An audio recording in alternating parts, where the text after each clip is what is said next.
Ladies and gentlemen, this is your captain speaking. आज की flight में आप सबका स्वागत है।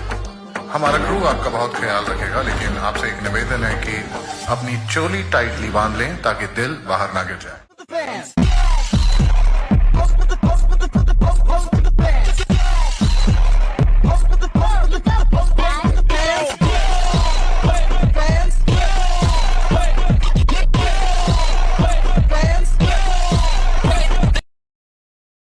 I sat on the hospital bed, feeling the sting of the nurse's hands as she bandaged the scratches on my arm. My eyes wandered around the room, taking in the sight of my four brothers, Namjoon, Suga, Seokjin, and Jungkook, along with Jasper, J-Hope, and Jimin standing nearby. Their expressions were filled with worry. Next to me, V lay on the bed, his back badly injured. I overheard the doctor mentioning that his injuries were brutal, and I couldn't help but replay the moment in my head, the way he wrapped his arms around me like a shield, protecting me from the worst of the fall. He took the brunt of the impact just so I wouldn't get hurt. The realization made my chest tighten. Just then, 𝘏𝑈𝐤 turned toward V, breaking the silence. "Thank you for saving our sister's life," he said, his voice calm but sincere. V glanced over at 𝘏𝑈𝐤, then at me. His gaze was intense but unreadable. He nodded slowly. No need for thanks. Anyone would have done the same. But would they? The way everyone started praising him, saying how he had saved me, made me feel uneasy. Seriously, man, if it weren't for you, we might not even be standing here right now. You saved her life. That's something I'll never forget, Seokjin Oppa said. J-Hope chimed in next, his usual playful demeanor replaced with sincerity. "Yeah, V, that was insane. You acted so fast, I didn't even realize what was happening until you had already pulled her out of danger. You were like a superhero out there." Jungkook, who usually kept his emotions in check, nodded in agreement. "You didn't just save her. You risked your life to make sure she was safe. I don't know how to thank you for that." Jasper stepped forward, his voice softer but filled with respect. "You didn't even hesitate, not a second. I saw how close you both were to the edge, and I thought," he paused, his voice catching slightly. "I thought we were going to lose her. But you made sure she didn't fall. I don't know how you did it, but thank you." Then Namjoon Oppa stepped forward, his curiosity piqued. "Why didn't you call any relatives? Someone who could stay with you?" I looked at V, suddenly curious about his answer. He shifted slightly in bed, wincing in pain before replying, "They all live in Busan. No one close by." Everyone nodded, satisfied with his answer. But I couldn't tear my eyes away from him. I couldn't figure him out. Why did he risk his life to save me? And why did his stare make my heart race? Something was shifting between us, something I couldn't explain. As the doctor confirmed I didn't have any serious injuries, I was cleared for discharge. I glanced back at V, who was still lying on the bed. He had to stay the night due to his back injury. Jungkook turned to him. "Hey, I think I should stay here tonight. You know, keep you company. Make sure you're okay."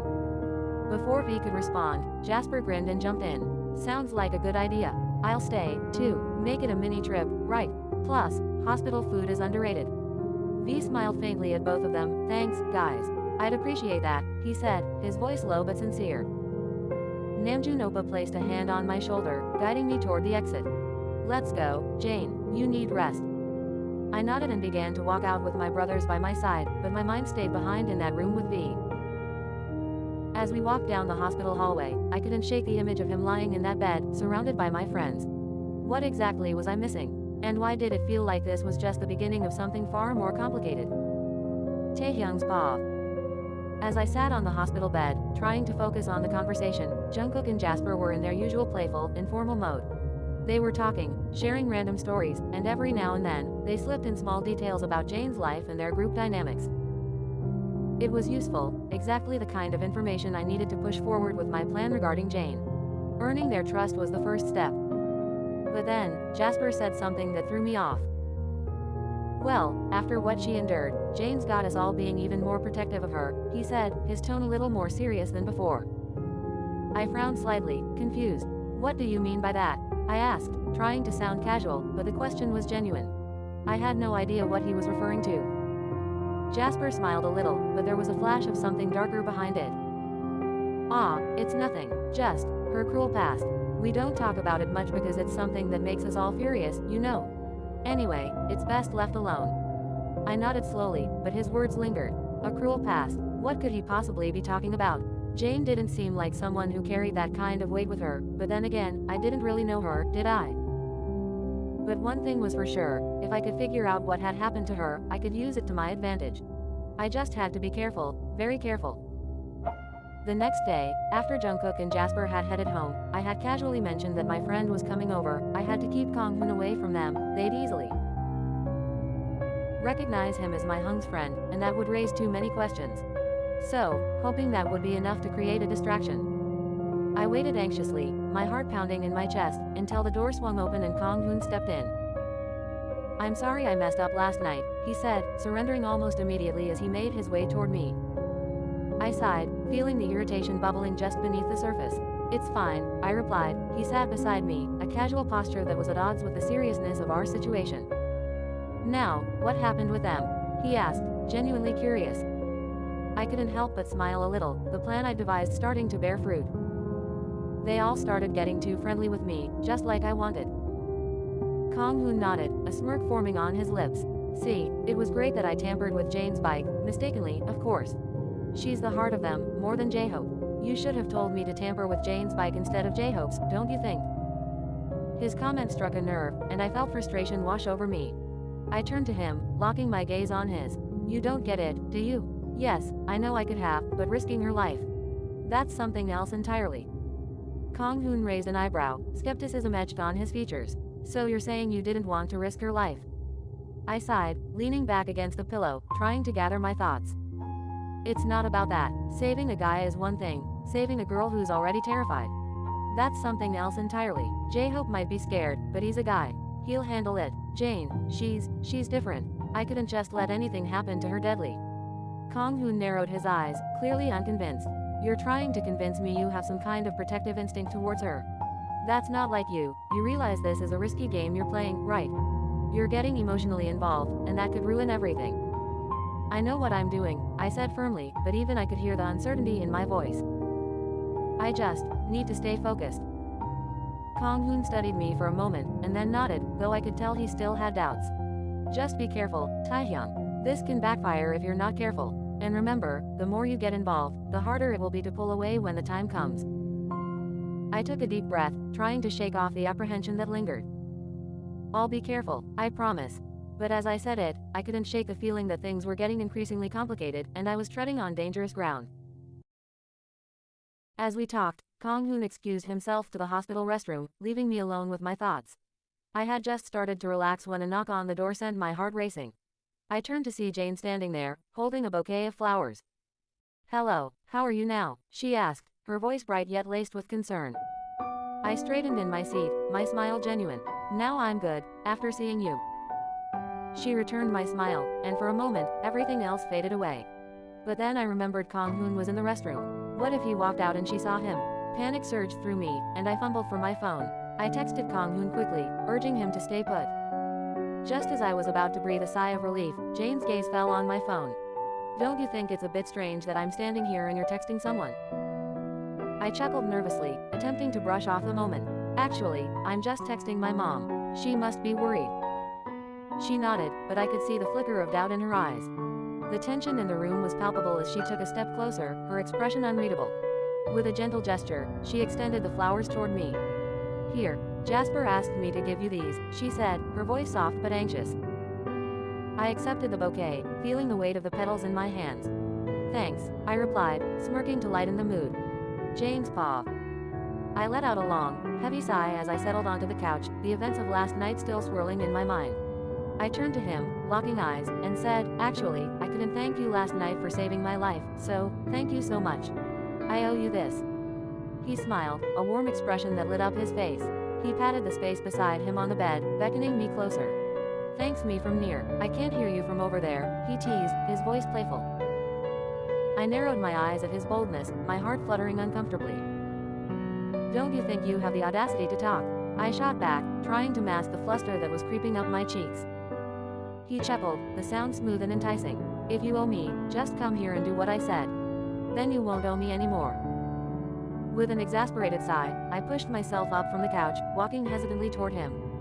I perched on the edge of the bed, maintaining a cautious distance. He leaned closer, his eyes gleaming with mischief, and said, "Now, say what you were saying." Closing my eyes in frustration, I took a moment to gather my thoughts. Yes, he saved my life, and part of me felt compelled to express my gratitude. Thank you so much for saving my life, I managed to say, my voice barely above a whisper. He studied me intently, leaning in further, and my heart raced uncontrollably. Now, pay me back, he murmured, his gaze piercing into mine. What do you want? A new bike? I asked in seriousness, but my tone was shaky. He chuckled again, this time far too close for comfort. No, I just want something more than that. I swallowed hard, a knot tightening in my stomach. What? Kiss me, he said, bluntly and without hesitation. My eyes widened in disbelief. I tried to stand, to put some space between us, but he grasped my wrist, pulling me back down beside him. Why don't you want to pay me back? He pressed, a teasing smirk playing on his lips. I shot him an incredulous look. Stop flirting with me, you're messing with the wrong girl, I protested, trying to keep my voice steady despite the butterflies in my stomach. Oh, come on, he replied, leaning even closer, his voice dripping with charm. You know I'm interested in you. Why else would I put my life in danger to save you?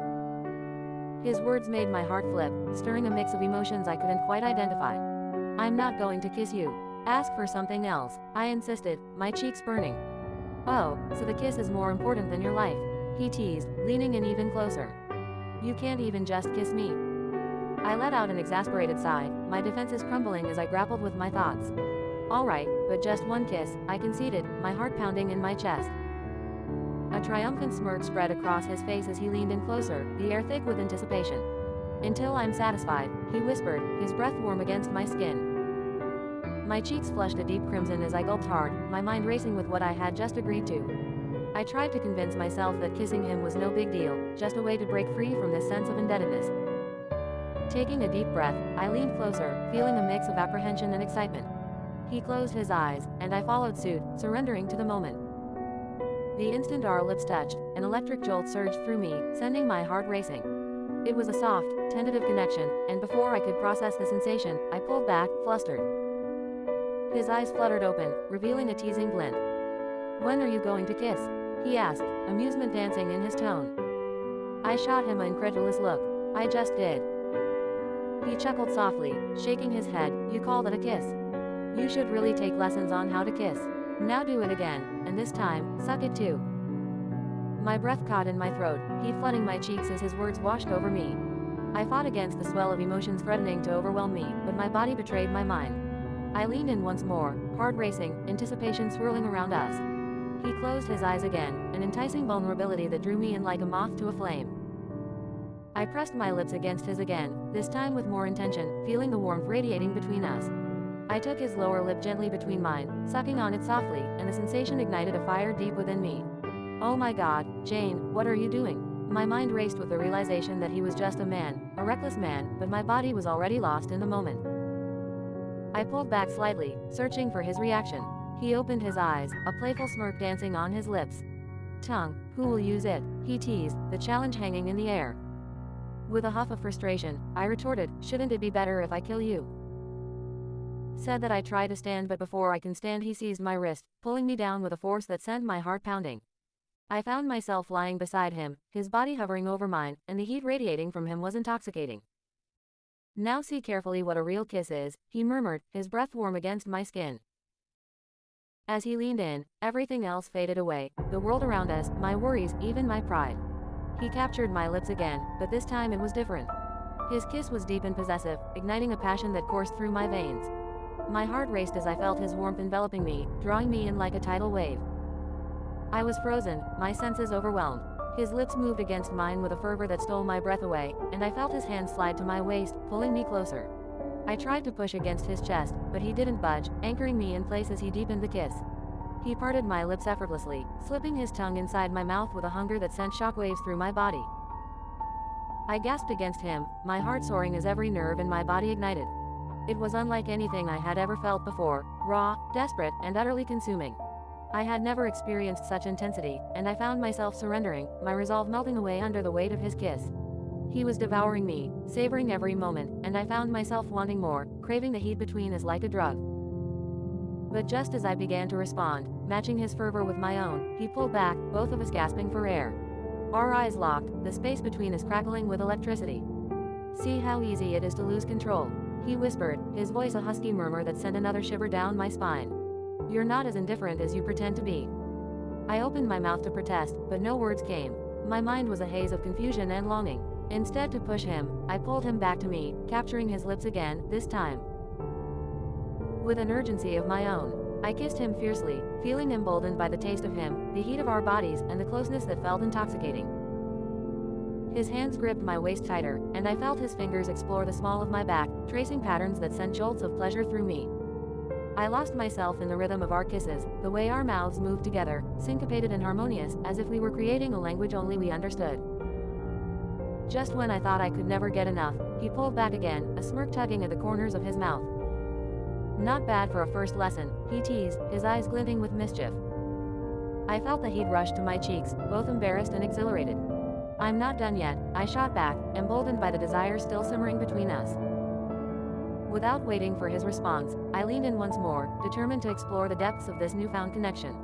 I kissed him fiercely, pouring every ounce of longing and frustration into the embrace. My fingers tangled in his hair, pulling him closer as if I could bridge the gap that still lingered between us. He responded immediately, deepening the kiss, his tongue tangling with mine in a way that made my head spin. Each flick and caress ignited something primal within me, urging me to hold on tighter, to lose myself completely. As I broke the kiss, my heart raced, and I felt breathless. He looked at me, a smirk dancing on his lips, and asked, "What was that?" I pushed him away, scrambling to my feet. "I'm a girl who never owes anything to anyone, see? I paid you back the way you wanted. Like a perfect kiss, because I do everything perfectly." I crossed my arms, forcing a confident stance. "So now, everything is even between us, got it?" He raised his hands in mock surrender, that infuriating smirk still on his lips. "All right, Tinkerbell, now you don't owe me anything."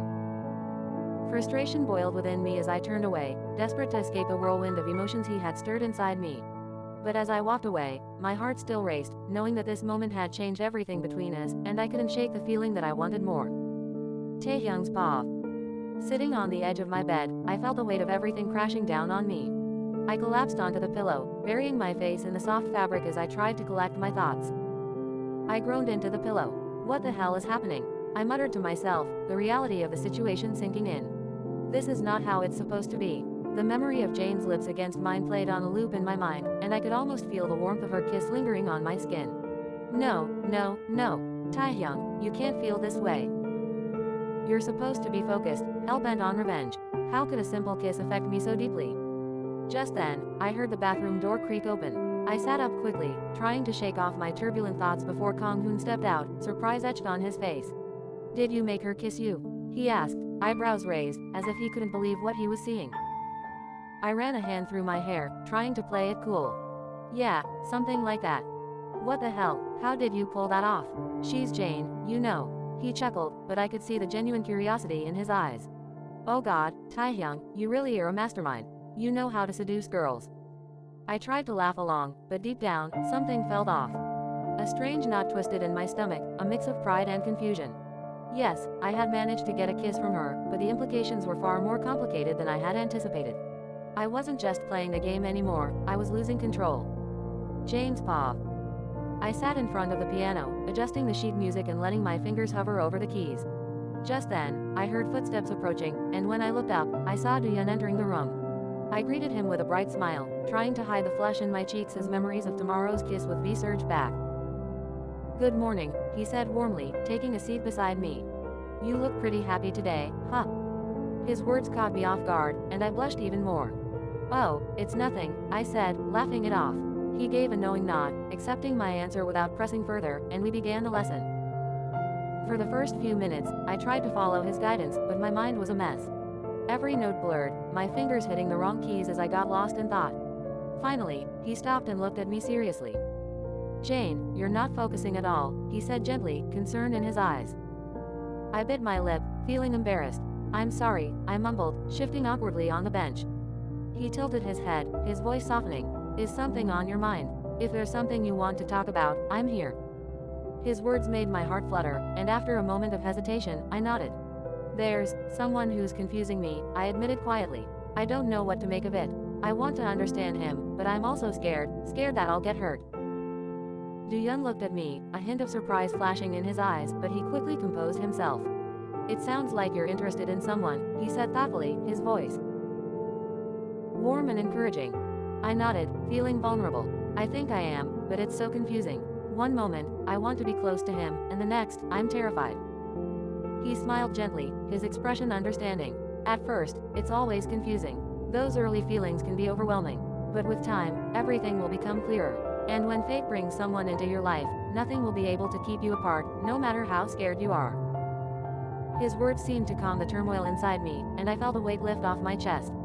Do you have someone? I asked, curious. He smiled, a tender look crossing his face. Yes, I do. I have a girlfriend. She lives in Busan for her job, so we don't get to meet often, but we stay in touch regularly.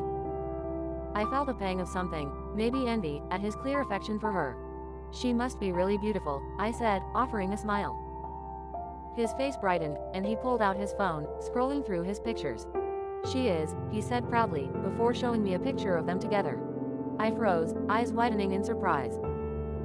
The girl in the photo looked shockingly similar to me, same hair color, same shape of the eyes, even the smile had an uncanny resemblance. He noticed my reaction and chuckled, tilting his head to the side.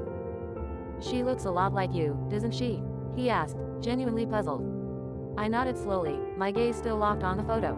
Yeah, she really does. A curious expression crossed his face, and he brightened suddenly.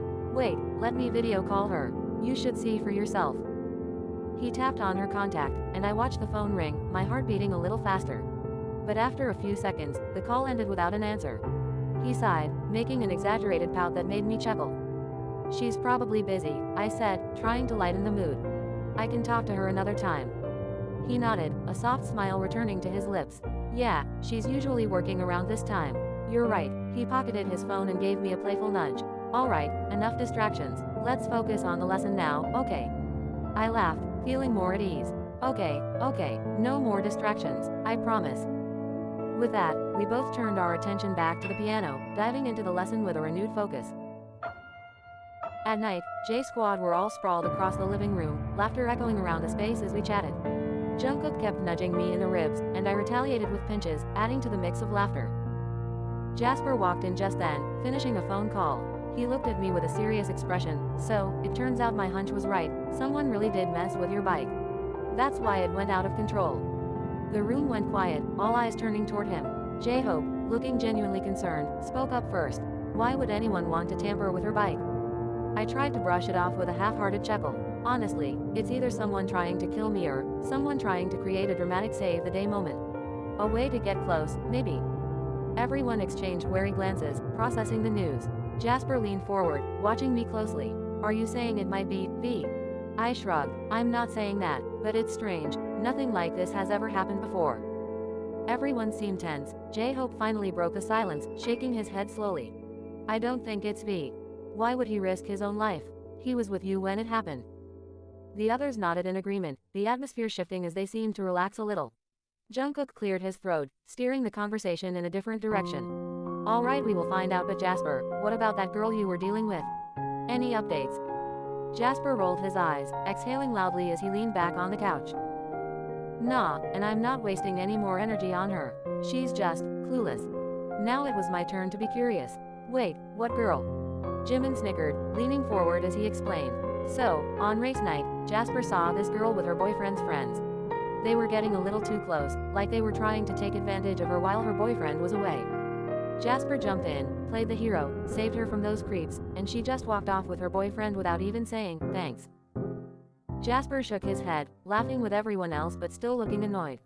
Yeah, that's pretty much how it went down.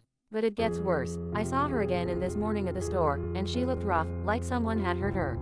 I tried to ask if she was okay, but she acted all cold and just walked away again. I frowned, thinking through what he'd said. Maybe she's scared, I said softly, more to myself than anyone else.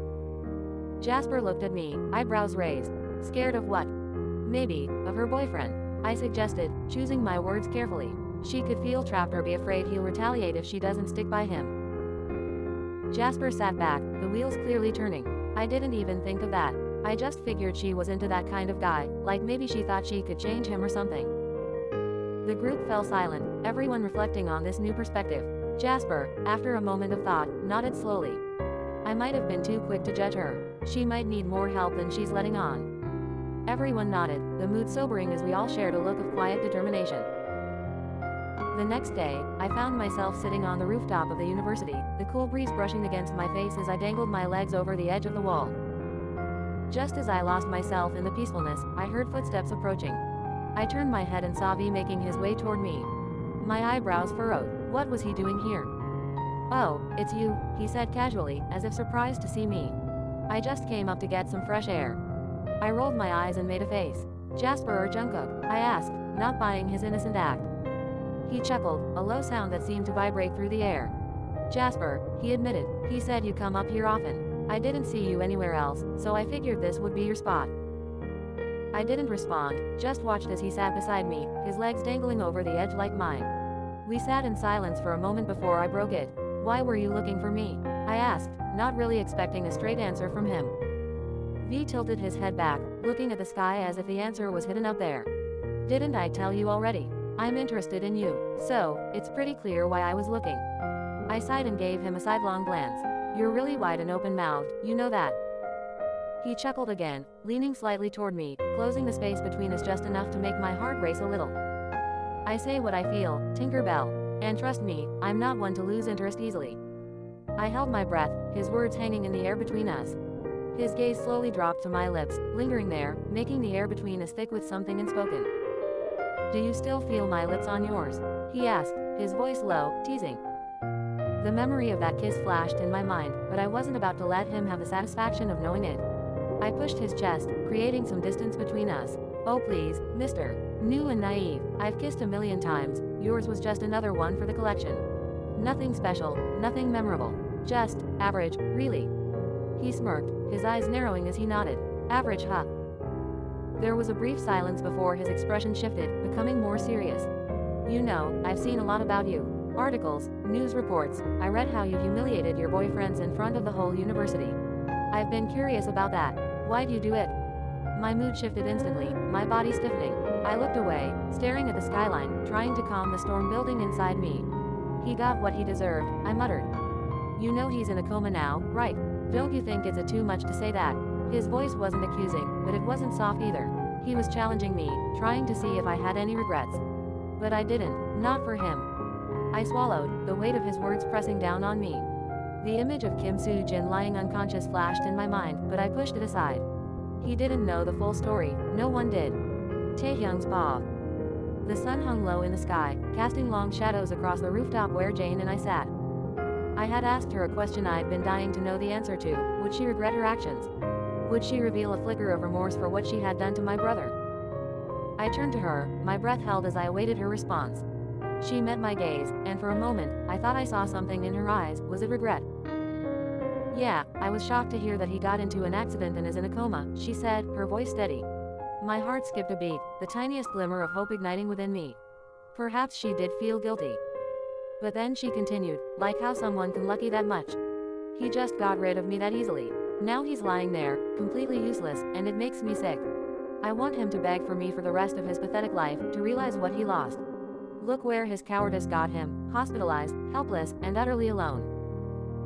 A chuckle escaped her lips, and in that moment, the flicker of hope was snuffed out, replaced by a rising tide of fury.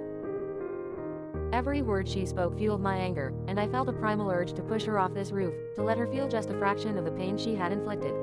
I swallowed hard, forcing myself to take a deep breath, reminding myself that I had to control my rage. She stood up abruptly, breaking the heavy silence. "If you knew what I did with my ex, you should back off now because you actually don't know me yet. It's better to forget me." Her words hung in the air like a taunt, sharp and cutting. Forget her, after everything she had done to my brother. I thought maybe, just maybe, she felt some guilt. But no, this was not the girl who felt remorse. The tears I had witnessed that night were nothing but a mask. Beneath it all, she was a venomous creature, capable of inflicting pain without a second thought. I had misjudged her. As she turned to walk away, my chest tightened. She was a puzzle, and I was determined to solve it. Just then, my phone rang, interrupting my spiraling thoughts. It was my mom.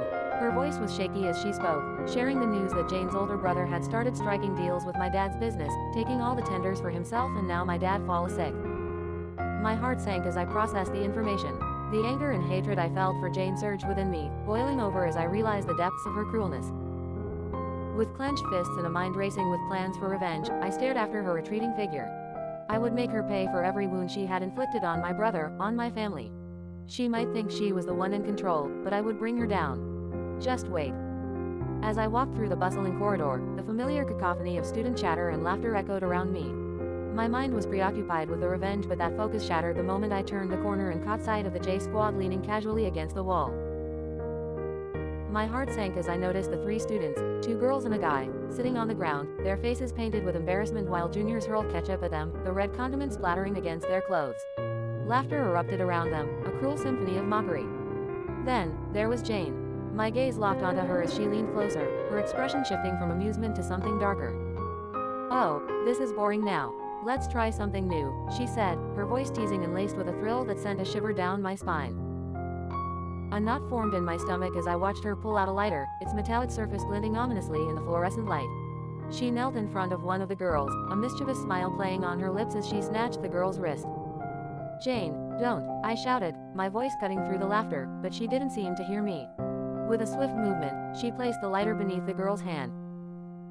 The girl's eyes widened in horror, and she screamed as the flame flickered to life, pain etched across her face. "Stop, please, stop," she begged, tears forming in her eyes. But Jane held her wrist tightly, unfazed by the girl's cries. I felt a mix of anger and confusion wash over me. Was this really the same girl I thought I knew? I could see the thrill in her eyes, the way she relished in the chaos around her. My feet moved before my mind could catch up, and I stormed over to them, snatching the lighter from Jane's grip.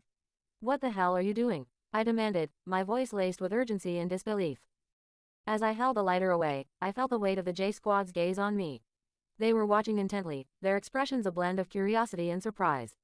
Jane stood up, eyebrows raised, a smirk tugging at her lips.